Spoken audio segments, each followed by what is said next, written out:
शौहर पाकिस्तानी, बीवी बांग्लादेशी, क्या था प्लान? कर्नाटक में हिंदू नाम रखकर यूट्यूब पर देता था इस्लामी ज्ञान। गाजियाबाद में रामलीला करने वाले 3 मुस्लिम गिरफ्तार। उत्तर प्रदेश और कर्नाटक की 2 अलग अलग घटनाओं ने एक बार फिर से अवैध प्रवासियों और मजहबी पहचान छिपाकर भारत में रहने वालों पर सवाल खड़े कर दिए हैं।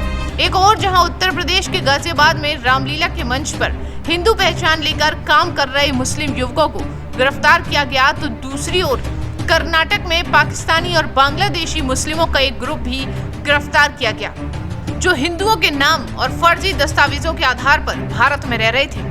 मीडिया रिपोर्ट्स के मुताबिक गाजियाबाद में पुलिस ने 3 आरोपियों मुस्लिम वजीर खान राहुल, जिसकी असली नाम सामने आया है, और नानक को देवी मंदिर में प्रवेश करते समय गिरफ्तार कर लिया गया। इन तीनों पर आरोप है कि ये अपनी असली पहचान छिपाकर रामलीला में हिंदू पात्रों का अभिनय कर रहे थे और मंदिर में घुसने की कोशिश भी कर रहे थे। ये गिरफ्तारी उस समय हुई जब तीनों आरोपित गाजियाबाद के डासना देवी मंदिर में प्रवेश करने की कोशिश कर रहे थे, जहां महंत नरसिंहानंद गिरी ने धर्म विशेष के लोगों के प्रवेश पर रोक लगा रखी है। पुलिस ने इनके पास से हिंदू नाम और पहचान के आधार कार्ड बरामद किए, जो इनके वास्तविक नाम से मेल नहीं खाते थे। आपको बता दें कि पुलिस जांच के दौरान इन युवकों ने बताया कि उनका परिवार पुश्तैनी रूप से रामलीला मंचन से जुड़ा हुआ है। ये लोग रामलीला में केकई, मंथरा जैसे किरदारों को निभाते हैं और ढोलक बजाने तथा नृत्य कार्य का भी कार्य करते हैं। वहीं गिरफ्तार युवकों का दावा है कि वो मथुरा के रहने वाले हैं और रामलीला मंचन करना उनकी आजीविका का एक अहम हिस्सा है। हालांकि पुलिस ने ये साफ किया कि ये मामले की जांच जारी है और तब तक कुछ भी ठोस कहा नहीं जा सकता। वहीं डासना देवी मंदिर का ये क्षेत्र बेहद संवेदनशील माना जाता है। यहाँ हमेशा पुलिस बल तैनात रहता है, खासकर महंत नरसिंहानंद गिरी की सुरक्षा को ध्यान में रखते हुए। व्यक्तियों पर हिंदू नाम बताकर व हिंदू आधार कार्ड दिखाकर मंदिर प्रांगण में प्रवेश करने के प्रयास के संबंध में सुसंगत धाराओं में एक अभियोग पंजीकृत किया गया। अभियुक्त राहुल पुत्र निरंजन, वजीर खां पुत्र वली मोहम्मद एवं नानक पुत्र रंजीत को हिरासत में ले लिया गया है एवं अग्रिम वैधानिक कार्रवाई प्रचलित है। दूसरी घटना कर्नाटक के पेन्या इलाके की बताई गई, जहां 3 और पाकिस्तानी नागरिकों को गिरफ्तार किया गया। इनमें सैयद तारिक और उसकी पत्नी अनीला शामिल हैं। आपको बता दें, जबकि उनकी 17 वर्षीय बेटी को हिरासत में लिया गया है। पुलिस के अनुसार ये परिवार पिछले 8 साल से भारत में गैर कानूनी तरीके से रह रहा था और हिंदू नामों का इस्तेमाल कर अपनी असली पहचान को छिपा रहा था।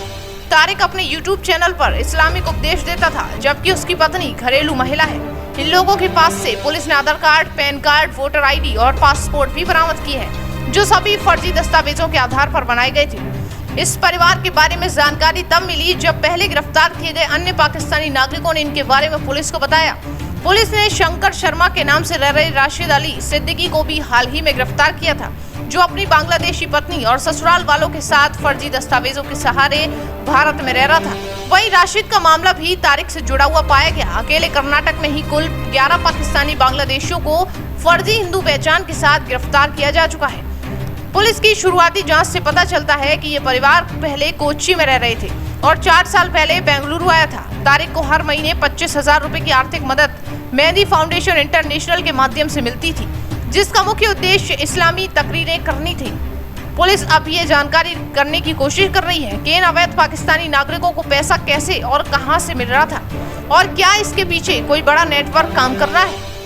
वहीं कर्नाटक पुलिस अब इस बात की भी जांच कर रही है कि राज्य में और कितने पाकिस्तानी फर्जी दस्तावेजों के सहारे रह रहे हैं। हाल ही में बेंगलुरु के बाहरी इलाके यानी जिगानी में भी 4 लोगों को गिरफ्तार किया गया, जो इसी प्रकार फर्जी पहचान पत्र का इस्तेमाल कर रहे थे। पुलिस ने बताया कि कर्नाटक और देश के अन्य हिस्सों में भी ऐसे कई लोग हो सकते हैं जो अवैध रूप से रह रहे हों और अपनी मजहबी और राष्ट्रीय पहचान छिपाकर काम कर रहे हों। इन दोनों घटनाओं में एक चीज तो समान है कि आरोपित द्वारा अपनी मजहबी पहचान को छिपाना। गाजियाबाद में गिरफ्तार आरोपित मुस्लिम युवक हिंदू नामों के साथ रामलीला में काम कर रहे थे और मंदिर में घुसने की कोशिश भी कर रहे थे, जबकि कर्नाटक में पकड़े गए पाकिस्तानी नागरिक हिंदू नाम और फर्जी दस्तावेजों का इस्तेमाल कर भारत में अवैध रूप से रह रहे थे। दोनों ही मामले में मजहबी पहचान को छिपाकर अवैध कार्यों को अंजाम देने का प्रयास किया जा रहा था।